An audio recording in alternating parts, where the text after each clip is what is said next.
Olá, pessoas lindas! Meu nome é Alice e sejam todas muito bem-vindas de volta ao meu canal. Vamos continuar com as entrevistas com as autorias bissexuais para tornar esse setembro bissexual ainda mais especial. E hoje vocês vão acompanhar a entrevista com a autora Olivia Pilar, que escreveu um dos meus livros favoritos da vida, que é Um Traço Até Você. Já falei sobre esse livro aqui no canal, tem link na descrição, é claro, para vocês irem lá assistir. Eu fiz um vlog de leitura.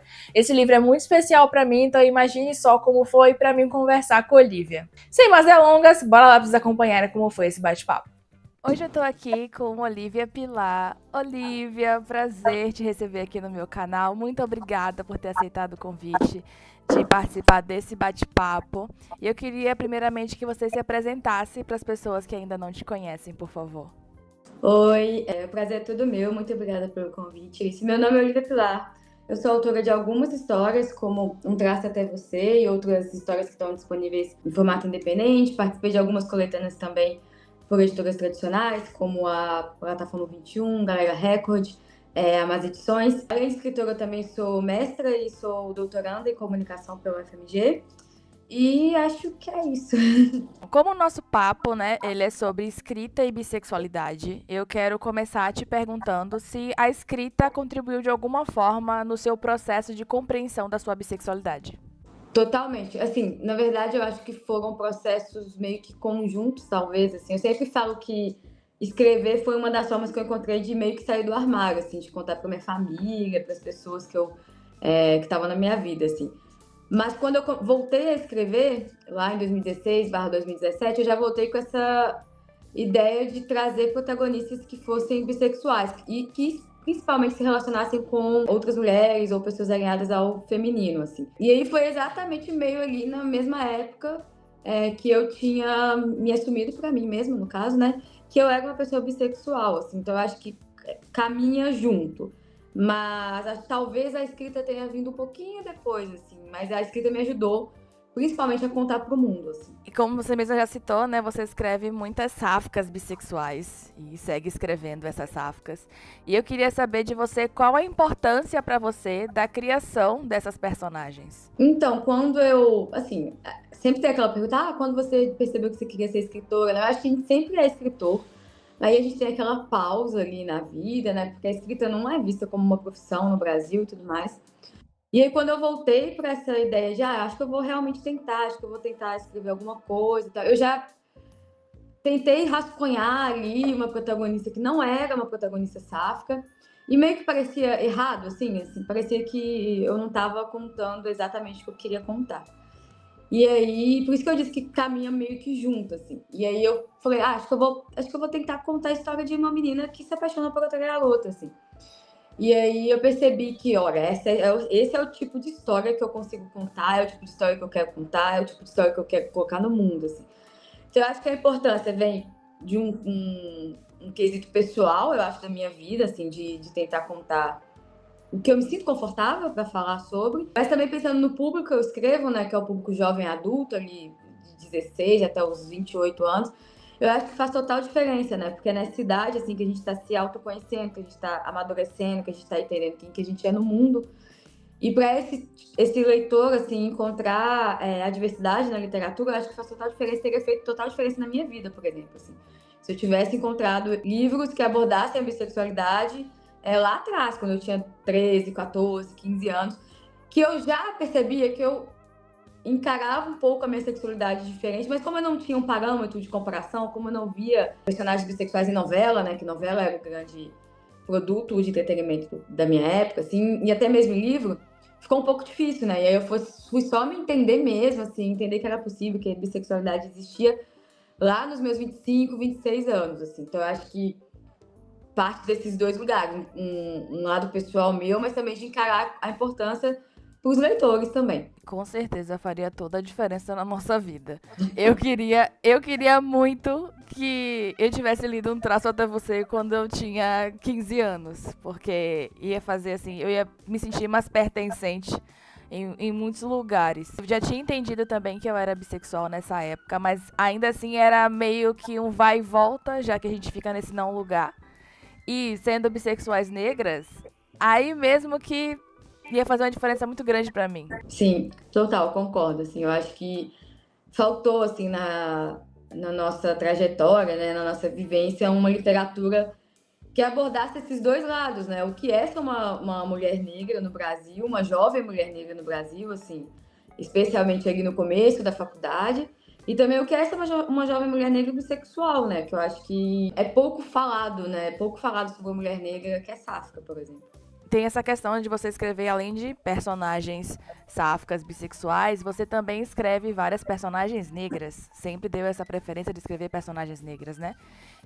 E o que pra mim é uma combinação maravilhosa. E eu queria saber de você, em relação a isso no meio literário, se você sente que essas histórias de protagonistas bissexuais, principalmente de protagonismo negro, se elas não se mostram como mais relevantes no sentido de busca de consumo no meio literário. Como assim? Se as pessoas não estão procurando mais ou se as pessoas estão procurando menos? Se as pessoas procuram menos quando veem que estão nesse recorte. Com certeza, eu acho que... Eu sempre falo que quando eu decidi escrever protagonistas negras e colocar elas na capa, né, assim, porque eu tinha a possibilidade também de não colocar na capa que eram garotas negras. Eu sempre falo, quando eu fiz essa escolha, foi uma escolha política, mas também foi uma escolha sabendo que isso ia barrar algumas coisas, assim. Eu acho que se a gente for qualquer nicho literário, qualquer ranking ali de literatura, na Abras e tal, a gente vai ver que existe uma discrepância muito grande. Se você pegar até na literatura sáfica, livros que tem protagonista, que tem na capa personagens brancas e personagens negras, ou casais interraciais, existe uma discrepância assim, de avaliações, por exemplo, gigante. Então eu acho que foi uma escolha política, mas foi consciente de que algumas pessoas não iam ler só porque tem personagens negras na capa, assim. Então eu acho que é uma leitura menos procurada, com certeza. Infelizmente, né? Agora, falando de criação, o que você considera como a parte mais importante do seu processo criativo? Eu tenho um processo criativo, assim, que não é nada peculiar. Eu acho que muita gente tem um processo parecido com o meu.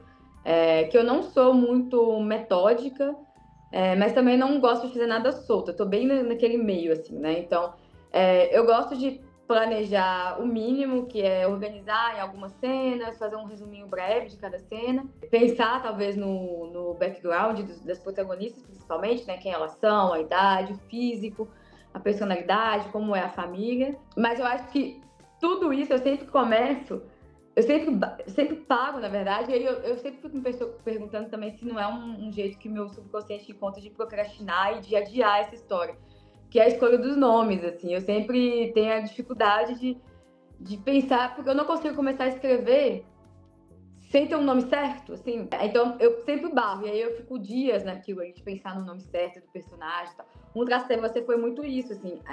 A Elsa não ia chamar Elsa, né? Então, nos rascunhos, assim, que eu até achei outro dia, eram outros nomes, né? E aí, quando eu fui começar a escrever, eu pensei, não, tá errado isso aqui. Tipo, a protagonista não tem que ter esse nome e o interesse não tá funcionando. Então, vou ter que pensar em outro jeito. E aí, eu fui adiando o começo da história, assim. No novo romance que eu escrevi, assim, foi diferente. Eu pensei, eu falei, tá, eu vou fazer de outro jeito. Vou tentar não procrastinar, tentar não ficar barrada na coisa dos nomes e vou colocar nomes aleatórios. Aí eu coloquei o nome de fruta. Comecei a história com dois nomes de frutas, assim. E depois eu voltei e fui construindo, modificando os nomes naquilo que eu tinha pensado para ver se funcionava, assim. Funcionou também, assim, não foi... E aí eu percebi que eu realmente usava para meio que procrastinar, porque escritor tem muito disso também. Eu tenho muito disso, assim. Às vezes a gente tá com aquela história há 500 milhões de anos na cabeça, mas você meio que barra a sua própria cabeça, assim, de sentar e escrever. Então, assim, pra mim, o mais importante sempre foi o nome, assim. E eu me desafiei a não começar pelo nome na última história, mas eu meio que volto nisso nas outras histórias, que eu já escrevi duas depois, eu acho. E eu sempre volto nisso na coisa do nome, assim. O nome é meio que chamariz, assim, pra mim. Eu acho que cada escritor tem essa coisa, né? De, tipo, achar algo que vai dar aquela procrastinada na história de desenvolver, né? Sim. Eu acho que muita gente tem a coisa de construir, quando é fantasia, por exemplo, construir um mundo perfeito, né? Assim, tem gente que gosta de fazer até o horóscopo dos personagens, né? Eu não faço a coisa do horóscopo, mas a coisa do nome eu realmente tenho. Altura, eu adoro colocar altura. Eu gosto de casais que tem uma diferença pequena de altura. E aí eu sempre coloco um pouquinho mais alta que a outra, assim, tipo uns 3 centímetros, 4 centímetros. Aí eu sempre coloco uma altura determinada, assim. Legal. Agora, assim, sobre quando você já vai escrever, né? Existe algum tipo de cena que você considera mais difícil de escrever? Hum, eu Talvez eu acho que o primeiro encontro, assim, porque eu tô falando ali de um lugar em que eu escrevo romance, né? No sentido de romance mesmo, né? Então eu acho que talvez o primeiro encontro das protagonistas. É porque assim, o meu processo de escrita geralmente ele parte de uma cena específica. Então eu imagino uma cena que não necessariamente é o primeiro encontro delas. Pode ser tipo a cena final da história. E aí eu acho que o primeiro encontro geralmente é o que eu tenho dificuldade, quando a cena que eu imaginei não parte disso. E o segundo, talvez, é a construção ali do primeiro beijo, assim. Mas não necessariamente o beijo em si, que eu gosto de criar todo aquele cenáriozinho, assim, de aproximação e tal. E acho que a construção do beijo talvez é o mais difícil, assim. E quais são as suas cenas favoritas de escrever? Acho que o beijo, sempre, apesar de ser difícil, é o que eu gosto também. Talvez ali demonstrações de afeto que não sejam necessariamente físicas, né? Assim, nem sempre é o beijo, nem sempre é um abraço. Tal. Um Traço Até Você tem uma cena que é uma fazendo trança na outra, assim, que pra mim é a minha cena favorita do livro entre as duas, assim. É a coisa que é uma clara demonstração de cuidado, de afeto uma com a outra. Então acho que talvez a questão afetiva, mas não necessariamente física, né? Assim, então, palavras de apoio, de conforto, de cuidado, acho que são as minhas cenas favoritas, assim. Eu gosto muito de coisas familiares também. Então, ali em Traço Até Você tem a cena do churrasco da família da Elsa, eu gosto muito, porque parece muito com a minha família. No livro novo que eu escrevi tem cena de irmão, e aí é diferente de Um Traço Até Você, porque a Lina tem um irmão que é criança, né? Nesse que eu escrevi já não é uma criança, assim, é um adulto, são irmãos que são adultos. E aí, pra mim é muito legal escrever irmãos porque eu sou filha única. Então eu sempre viajo, assim, como seria se eu tivesse um irmão ou uma irmã. Assim. Então eu gosto muito de cenas familiares. E acaba que essas cenas são muito confortáveis, né, pra gente. Então eu imagino que seja muito confortável para você escrever também. E aí pra gente ler é gostoso de estar ali, a gente se sente ali no meio, vivenciando tudo aquilo. Sim, eu gosto muito. E aí, quando a gente está escrevendo é esquisito, né? Mas a gente fica imaginando a cena de fato e os personagens e tal. E aí, depois que vai pro mundo da história, o leitor imagina de outro jeito, né? Imagina até diferente do que você pensou, assim. Mas o escritor, eu tenho isso também, de enquanto eu tô escrevendo, eu tô imaginando ali a cena e tal. E aí eu gosto muito dessas coisas de demonstração de afeto, assim. É porque também é aquilo, né? A gente vai imaginar muito, muito com referência nas coisas que a gente conhece. Então essa cena do churrasco mesmo.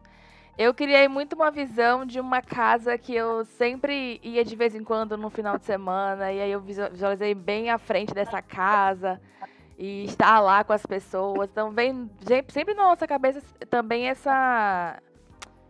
esse sentimento de coisas boas que a gente viveu, né? Sim, sim. Eu imaginei a casa da minha avó, assim, é total a casa da minha avó, assim, enquanto eu escrevia.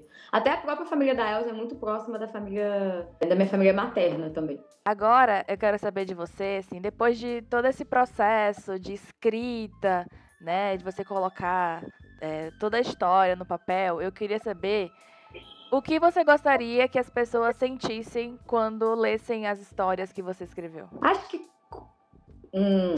conforto, talvez, assim.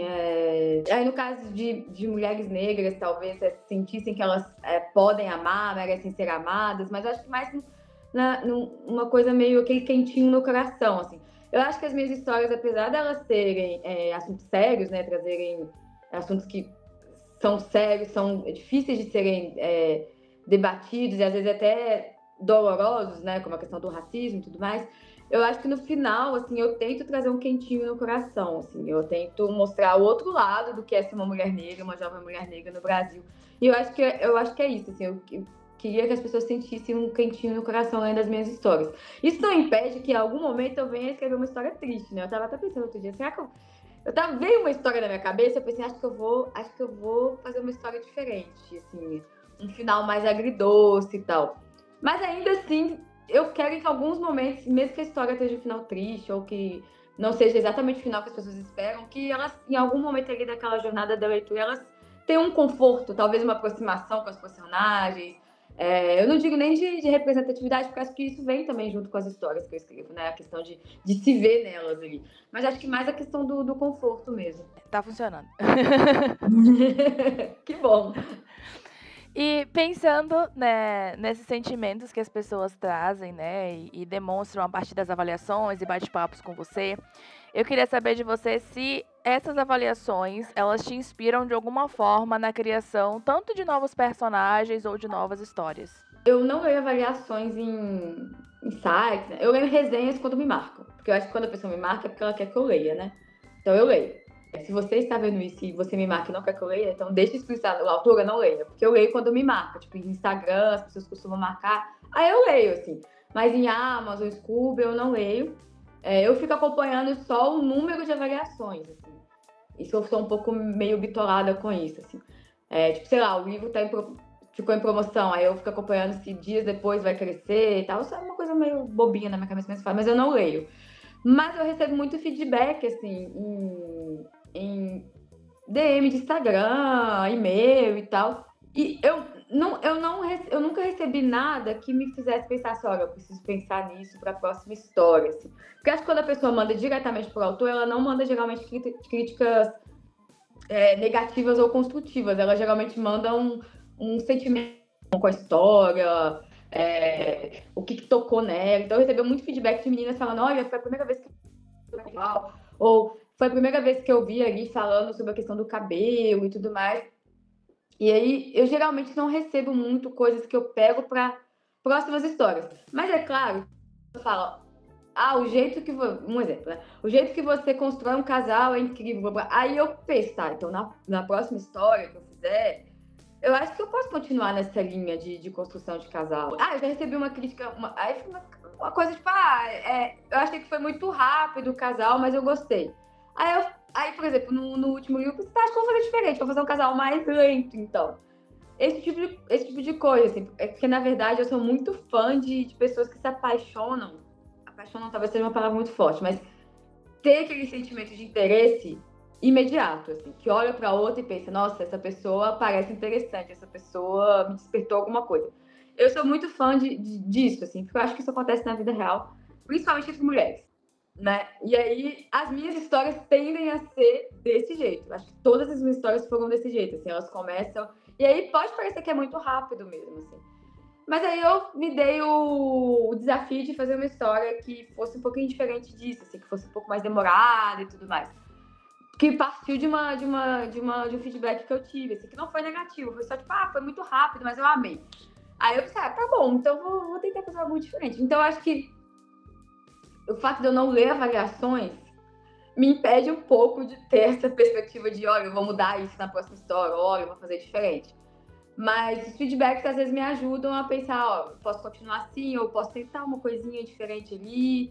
Mas geralmente não chega nada negativo ou de algo que eu... você precisa mudar isso, assim. Passada que acharam que a intensidade sáfica foi muito rápida. Eu achei que tava ok, né? Assim, eu pensei, tá, né, assim, eu mudei, fui morar com a minha esposa, a gente se conheceu em 2018 e no final de 2018 a gente já começou o relacionamento, e aí em 2019 a gente já estava se pedindo em casamento, mas o casamento mesmo, morar junto, só veio em 2021, mas eu acho que por causa da pandemia. Que a pandemia foi exatamente ali, né? E aí a gente casou ano passado, assim, no papel, no caso.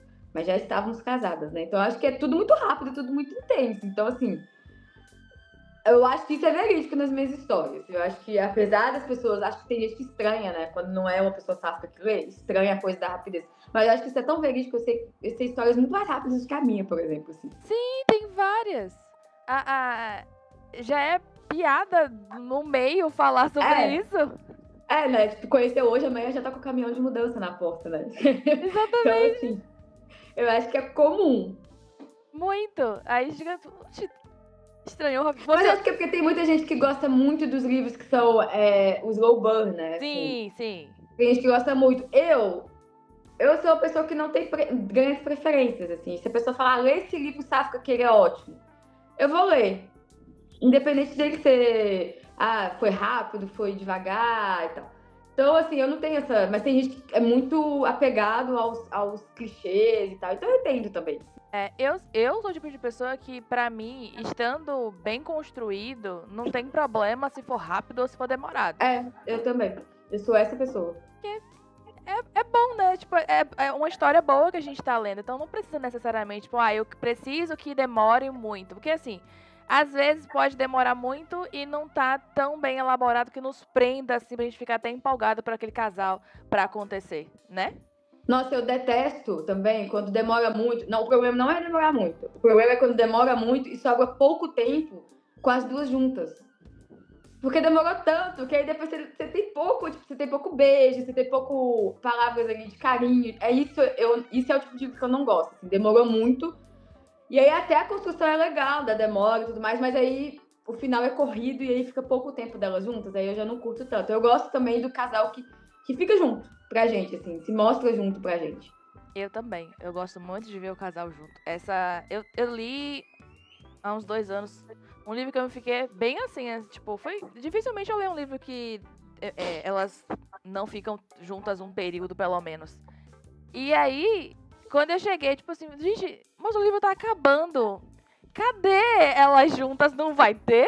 Vai ser nas Isso não últimas páginas? E realmente foi nas últimas páginas. E eu fiquei, tipo, com aquele sentimento assim. Poxa. Isso também me deixou um pouco triste quando o livro vai ser sobre romance, né? Assim, tipo, é pra ser romântico, é pra ser romance, é pra falar do casal. E aí tem poucas cenas do casal junto, aí eu fico. Poderia ter sido melhor, assim. Aí tranquilo, assim. Acho que quando o foco não é o casal, tudo bem. Se não é o casal, se a história não se propõe a isso, então ela pode ser escrita de qualquer jeito, assim. Mas eu acho que quando o foco é o romance entre o casal, a história é sobre aquele casal e é a construção do começo, meio e fim.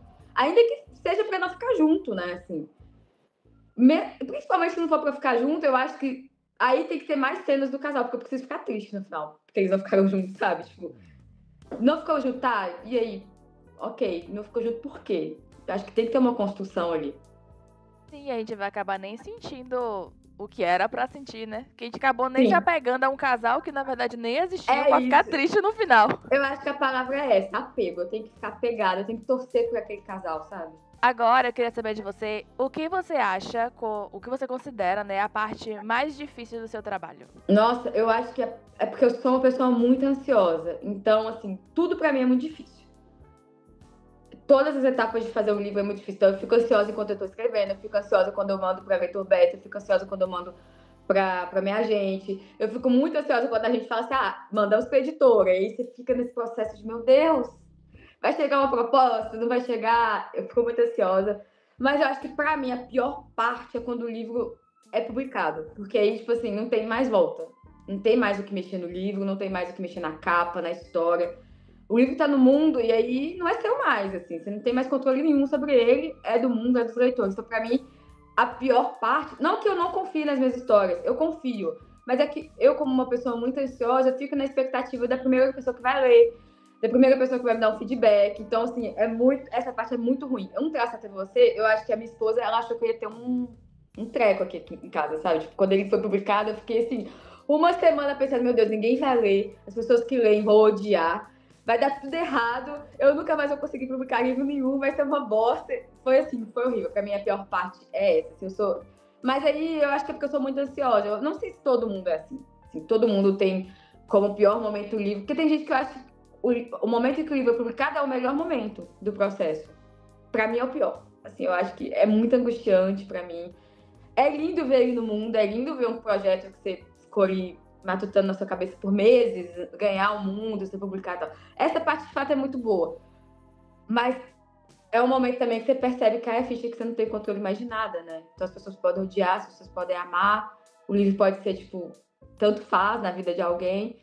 E aí, é isso. Assim, pra mim é o pior momento, assim, é o momento que me deixa mais angustiada. Passada. Mas já que eu sou muito ansiosa também, né? Tô imaginando sua esposa vendo você surtando pela casa. Nossa, ela, coitada, tadinha, ela sofre. Ela sofre. Ser esposa de escritora é isso. Nossa. Mas ela lida muito bem, ela vai nos eventos comigo, os leitores já conhecem ela, tem leitor que pede foto e tal, ela lida muito bem, assim, às vezes eu tô lá viajando, ela fala, olha, tem alguém te olhando, acho que é leitor. Então ela lida muito bem com todo esse cenário. Mas eu acho que esse momento, assim, de livro que sai da sua caixa de entrada e vai pra uma livraria, é um momento que eu acho que ela não tava esperando que eu ia ficar tão... Porque foi o primeiro, assim... Não foi o primeiro desde que a gente tá junto, mas acho que foi o primeiro enquanto a gente estava morando juntos, né? Então, Traça Até Você, no caso. Foi assim. Então ela viu o dia a dia, né? Ela viu ali 24 horas dos meus surtos, né? Conviveu diretamente com isso. Sim. E ainda pensando em dificuldades, eu queria saber de você como não surtar escrevendo livros LGBTQIA+, ainda mais de protagonismo negro, em um mundo a cada vez mais conservador. Nossa, eu acho que quando eu tô escrevendo, eu tento não pensar nisso, assim. Eu acho que se eu pensar, eu não escrevo. Então, assim, um Traço Até Você, na verdade, me trouxe um conhecimento e uma tranquilidade que é triste. Eu acho que você vai achar, todo mundo acha triste quando eu falo. Mas foi uma coisa que eu precisei aceitar, porque senão eu ia ficar muito triste, que é o fato de que eu provavelmente nunca vou entrar em escolas, por exemplo. Então, é muito difícil que isso aconteça. Eu preciso que uma professora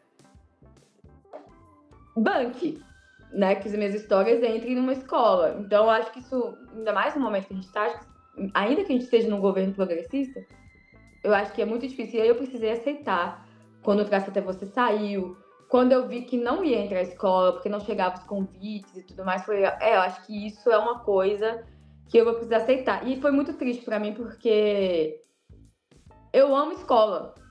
E eu tenho uma facilidade muito grande de conversar com adolescentes e tal. Então era um sonho meu ir em escola, fazer palestra em escola, conversar com alunos. E aí foi uma quebra de expectativa, né?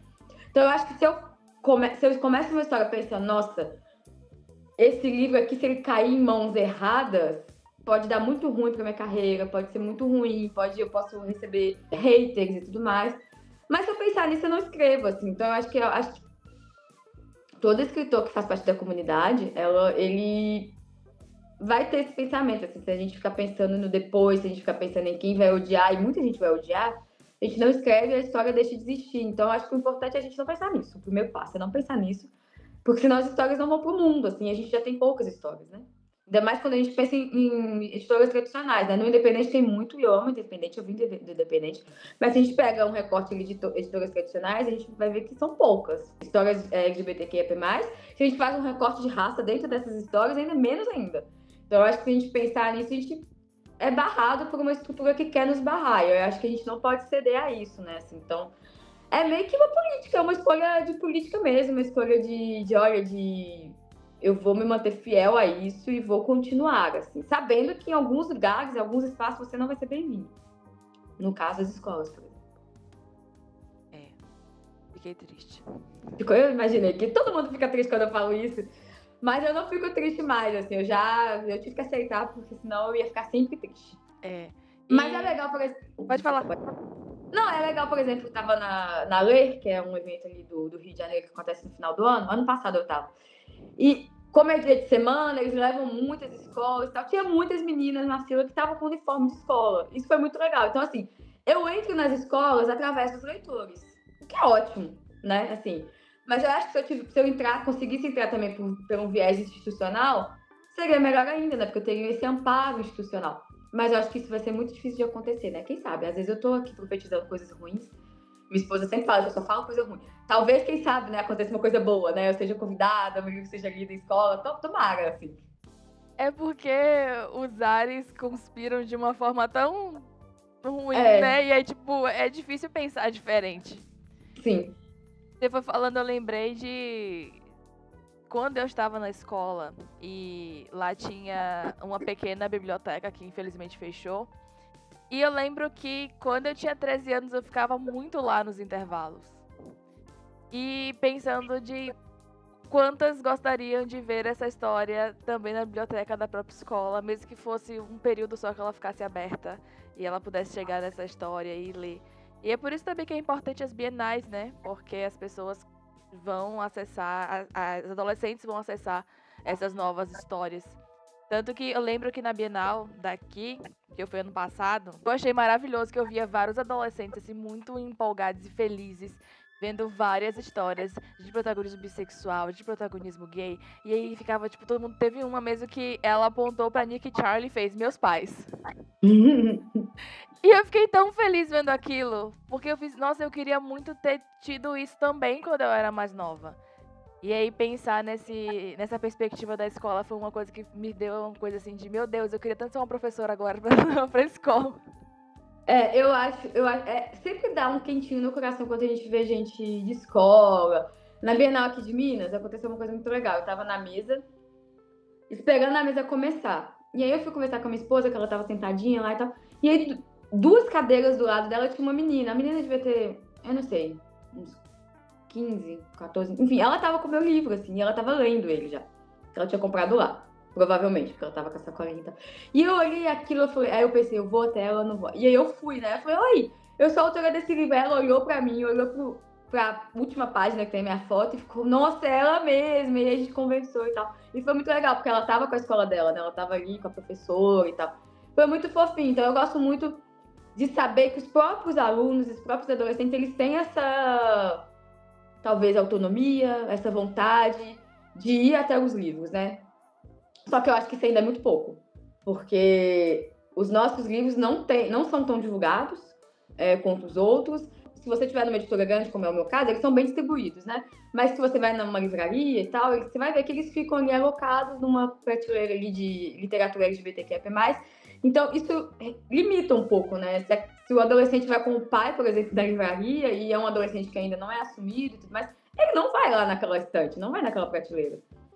Então, eu acho que se tivesse um amparo institucional, eu acho que seria muito melhor. Mas é bom saber que os próprios alunos conseguem ter essa capacidade, conseguem ter esse discernimento de saber, olha, isso aqui é uma literatura tão valiosa quanto as outras, né? Sim, e tem também a questão de o que adultos falam muito para adolescentes lerem, daquela cobrança de, você precisa ler apenas clássicos.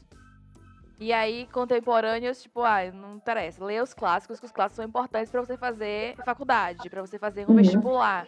Tanto é que eu vim muito nesse lugar de ter um pouco de resistência pra ler literatura nacional, porque me diziam que o que eu tinha que ler era apenas os clássicos. E hoje em dia eu falo basicamente de literatura nacional.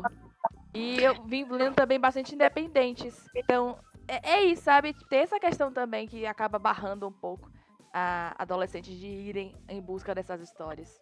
Sim, eu acho que os independentes têm um papel gigantesco, assim.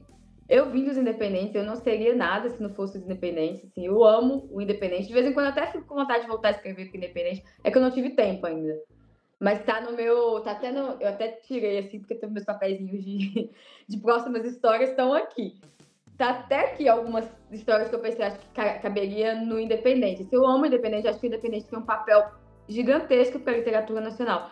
Tanto de fomentar a literatura nacional, de lançar autores novos, né? Quanto também de alcançar um nicho que às vezes as editoras tradicionais não conseguem. Então eu acho que o independente ele é fantástico, assim, e eu amo ler literatura independente. Assim, às vezes eu tô lá no meu Kindle e aí, tipo, tá aquele tanto de livro de editor e tal, eu passo por um independente e penso, acho que eu vou pegar um continho aqui nacional para ler, que vai cair melhor, assim. Eu acho que a literatura independente tem muito valor, assim, no Brasil, assim.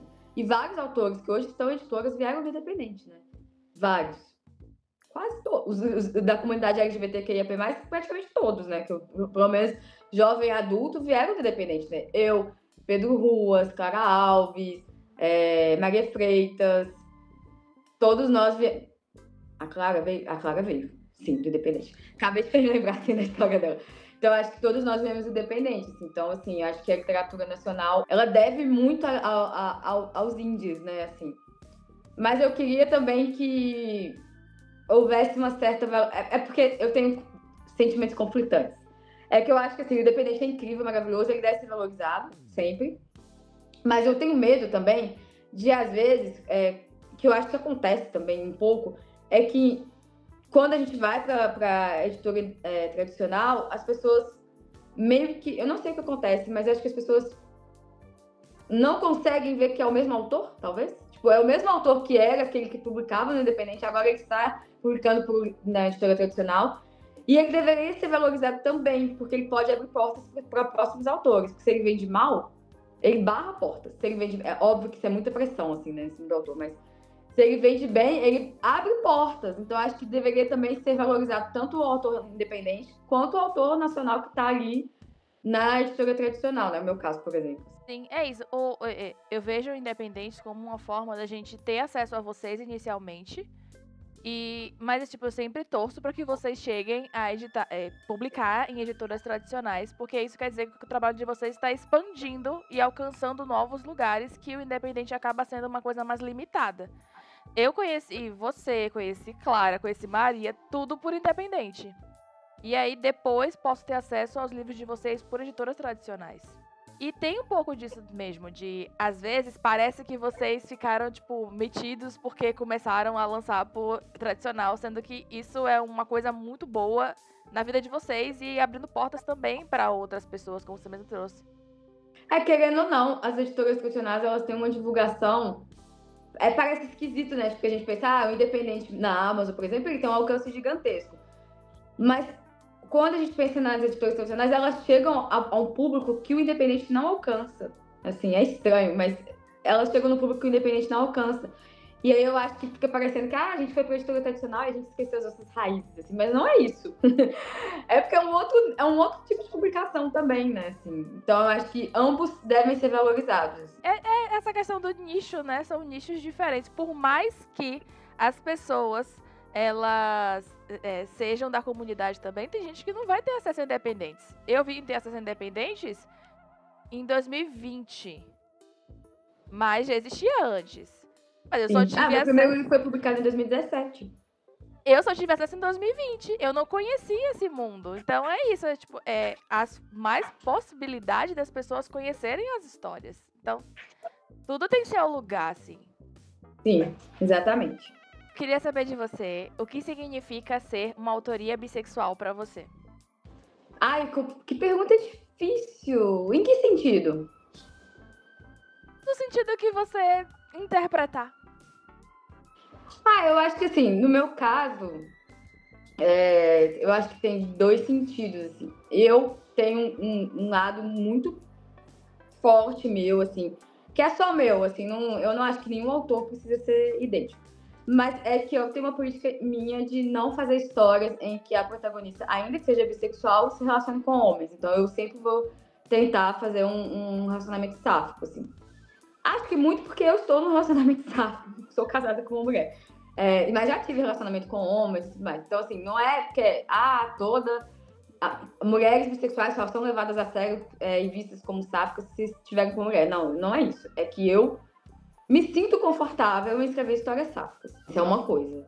Deixa eu ver. A outra coisa, sempre vai ter nas minhas histórias também algum momento em que a protagonista vai falar, eu sou bissexual, assim. Eu não costumo deixar isso em aberto, a não ser que seja uma história muito específica. Tipo, sei lá, o meu conto pra coletânea da editora seguinte, De Repente Adolescente, foi um conto sobre descoberta. Então, eram pré-adolescente, a protagonista era pré-adolescente e ela estava entendendo a bissexualidade e aí ela não nomeia isso, assim. Então, é muito específico. Mas, geralmente, nas minhas histórias, sempre o protagonista vai falar, em algum momento, qualquer momento que seja, ela vai falar de alguma forma que ela é bissexual. Assim. Não sei o que mais. Eu tento trazer algumas referências que eu não sei se os jovens entendem, por exemplo. Eu amo a Whitney Houston e ainda que a gente não tenha uma confirmação da própria Whitney, assim, hoje em dia, ela era uma mulher que se relacionava com vários gêneros, assim. Então, no meu coração, a Whitney era uma pessoa bissexual. E aí eu tento trazer essa referência, graças a você, ela é citada, por exemplo, assim. Então eu amo ela. Eu tento, assim... Acho que é isso, eu não consigo pensar em mais nada sobre o que é ser uma autora bi e como as minhas histórias podem refletir isso, assim. Eu não gosto de especificar porque vocês vão entender isso de formas diferentes, então eu deixo livre pra o que você compreender enquanto isso, assim, pode trazer. Tá bom. Olivia, muito obrigada novamente por ter vindo conversar comigo. sobre bissexualidade escrita. Foi muito bom, eu adorei demais o nosso papo. E pra gente finalizar, eu queria que você falasse pras pessoas sobre os seus trabalhos e onde a gente pode te encontrar. Primeiro eu queria agradecer o convite, foi muito bom, muito especial, eu adoro o seu trabalho, acompanho o seu trabalho. Eu amo toda vez que alguém fala de Traça Até Você, você está lá falando, repetindo e reproduzindo, então eu amo seu trabalho. Continue! Podem me encontrar, eu tô em praticamente todas as redes sociais, mas eu acho que a que eu mais utilizo hoje em dia é o Instagram. Eu tenho até um canalzinho lá que eu tinha um canal no Telegram e aí eu tirei porque eu tava utilizando pouco. Acabou que o Instagram virou um espaço melhor pra mim, assim, que eu acho que é o que eu uso mais. Então podem me encontrar lá, que é Olivia Pilar _. Todos os meus contos independentes estão na Amazon, estão no Kindle Unlimited.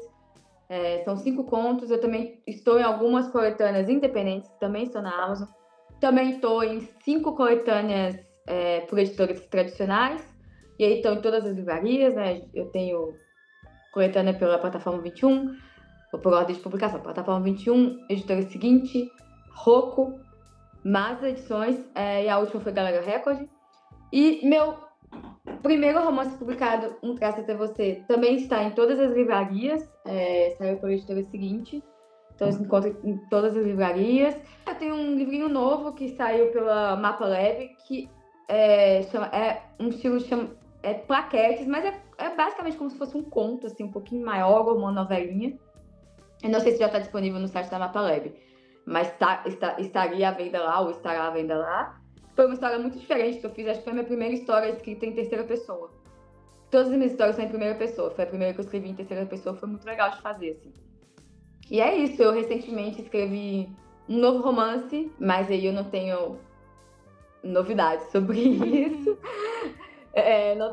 Não posso falar novidades sobre isso, mas eu acho que eu posso dar um pequeno spoiler, é que a princípio essa história é em primeira pessoa, mas ela é de 2 pontos de vista, então teremos 2 narradoras. 2 coisas. Primeira, você falou tanto o nome da editora que você confundiu o nome da editora que lançou Um Traço Até Você. Eu não falei Intrínseca? Falei o quê? Você falou o seguinte.